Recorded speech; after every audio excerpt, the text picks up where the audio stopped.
O que você quer ser quando crescer? Imagino que, assim como eu, você já ouviu esta pergunta algumas vezes na infância e adolescência.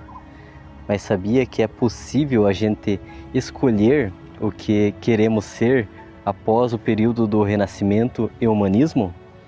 O humanismo renascentista construiu um período que ocorreu a transição da visão teocêntrica medieval predominante na Idade Média, onde Deus era considerado o centro do universo, da razão e de toda a existência, para o antropocentrismo, que colocou o ser humano como centro do universo e da tomada de decisões.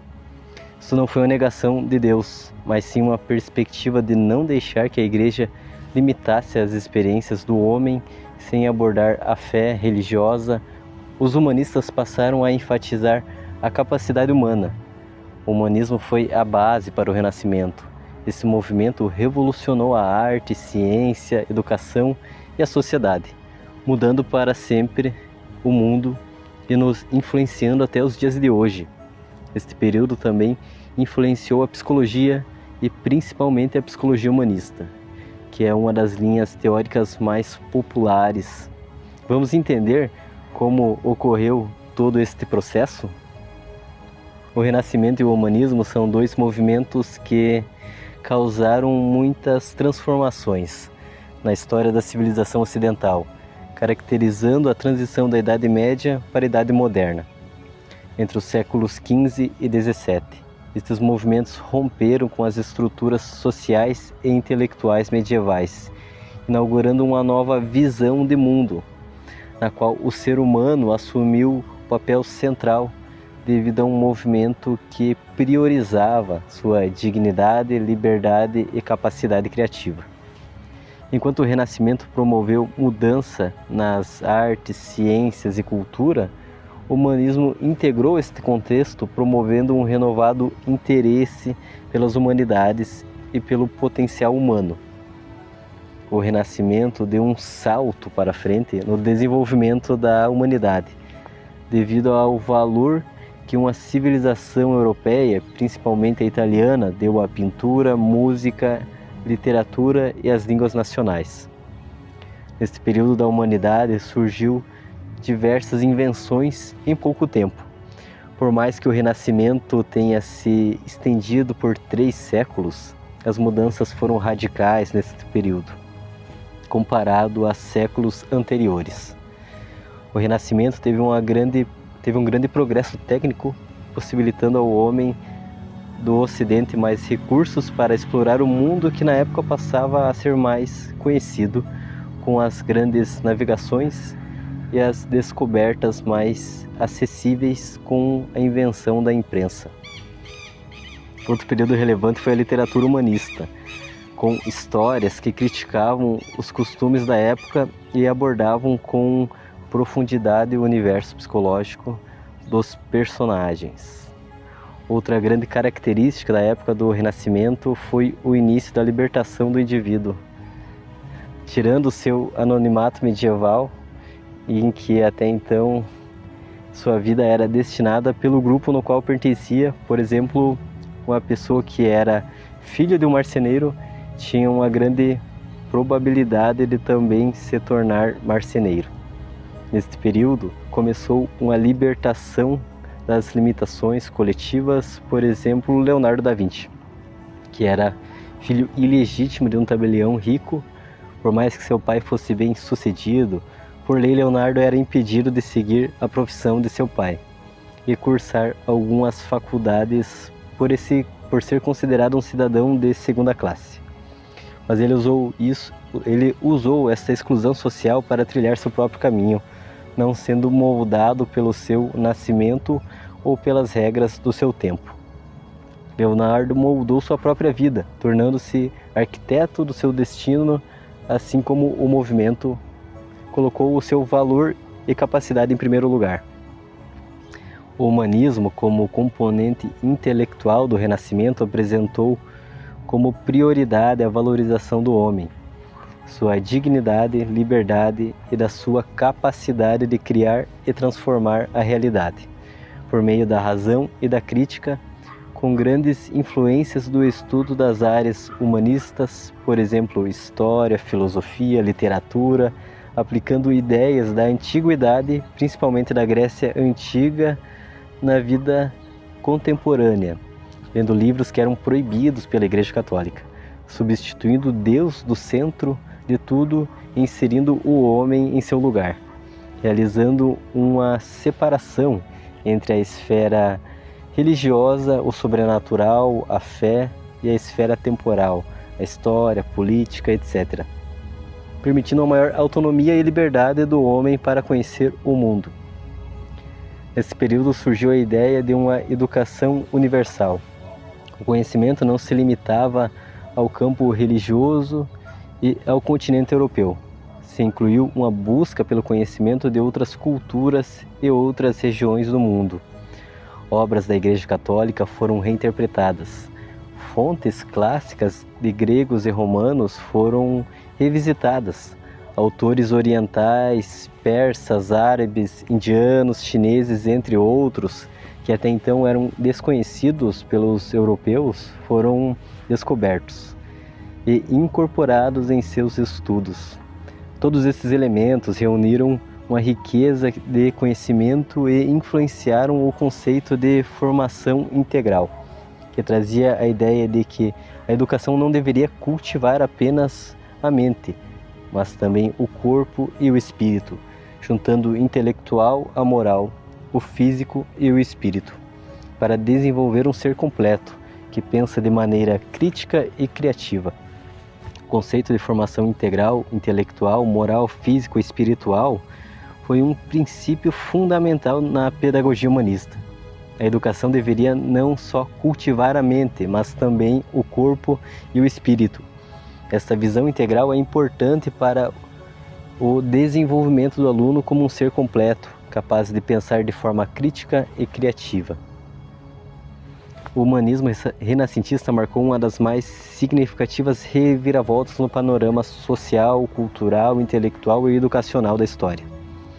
Essas mudanças trouxeram uma nova forma de interpretar a vida, o conhecimento e o papel do ser humano na sociedade, contribuindo para a superação das limitações impostas pela autoridade religiosa, a separação da igreja e política em um outro período histórico, influenciando o enfraquecimento do poder da Igreja Católica que, a partir do século XVI, passou pela Reforma Protestante.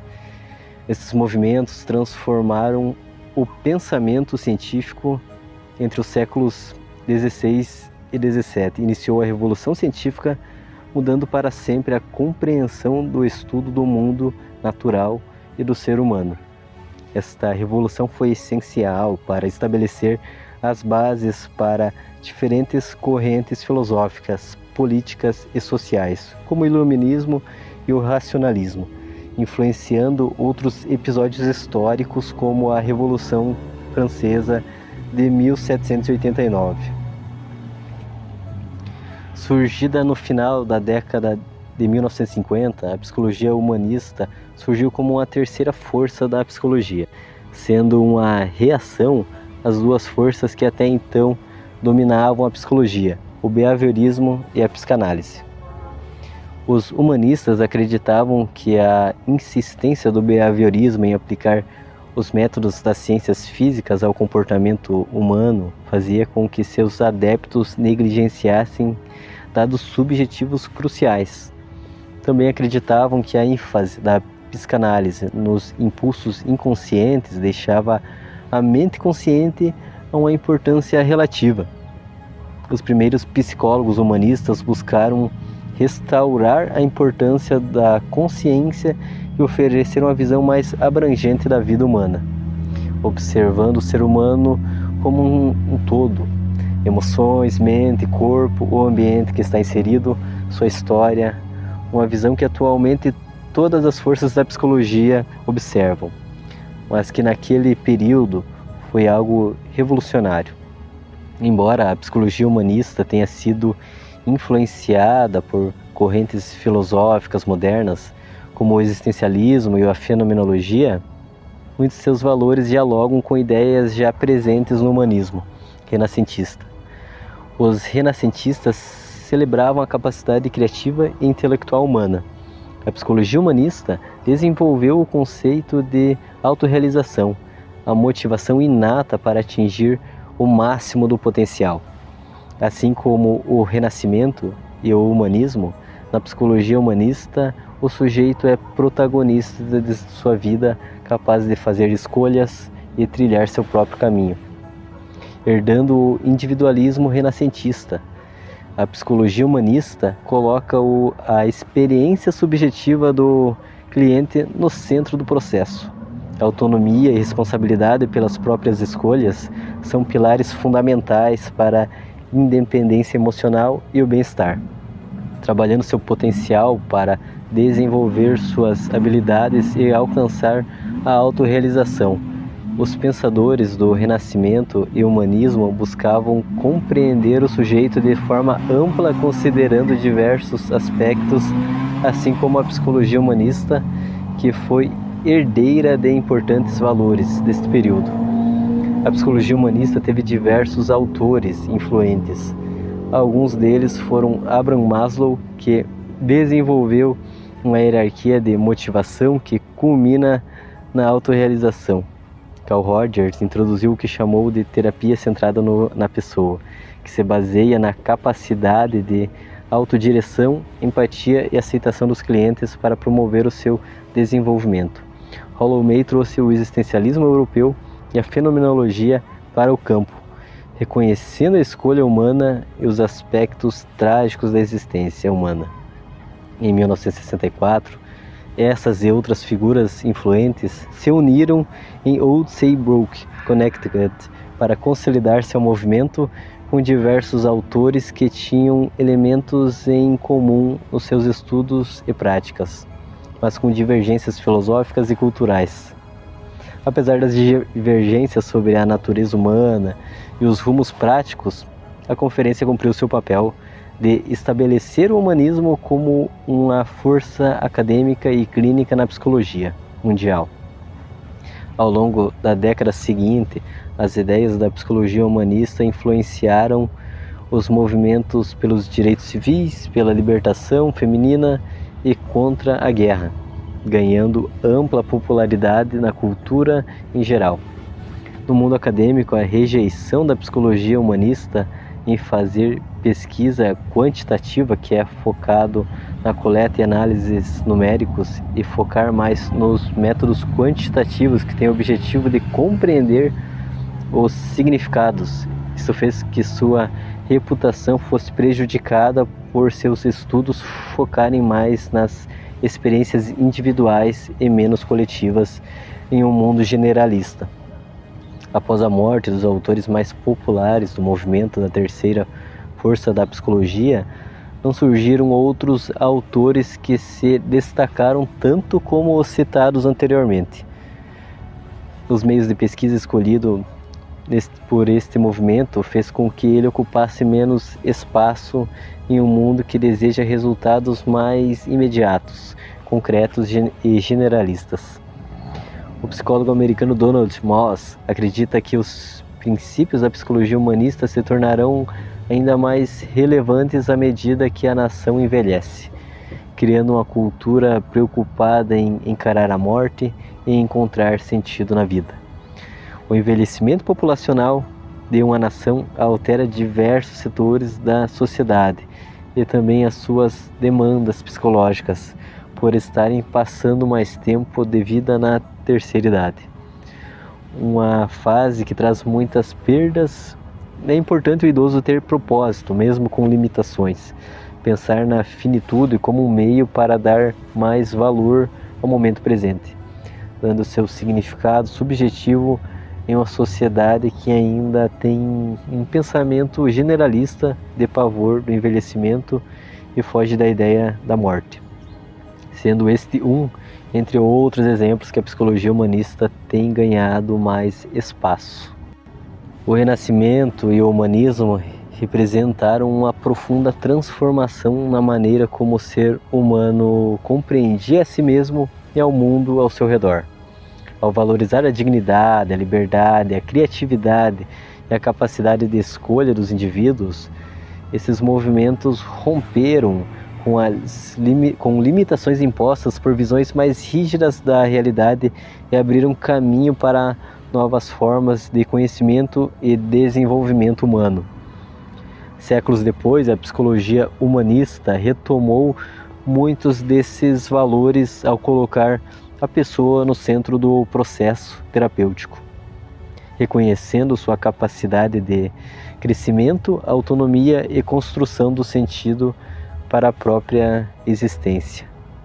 Embora tenha surgido em contextos históricos distintos, o humanismo renascentista e a psicologia humanista compartilham uma mesma confiança no potencial humano e na possibilidade de transformação em uma sociedade marcada pela rapidez, pela busca constante por resultados e por desafios cada vez mais complexos. A mensagem deixada por esses movimentos permanece atual. O ser humano não pode ser reduzido apenas a diagnósticos, números ou comportamentos observáveis. Cada pessoa possui uma história única, experiências singulares e um potencial que pode ser desenvolvido.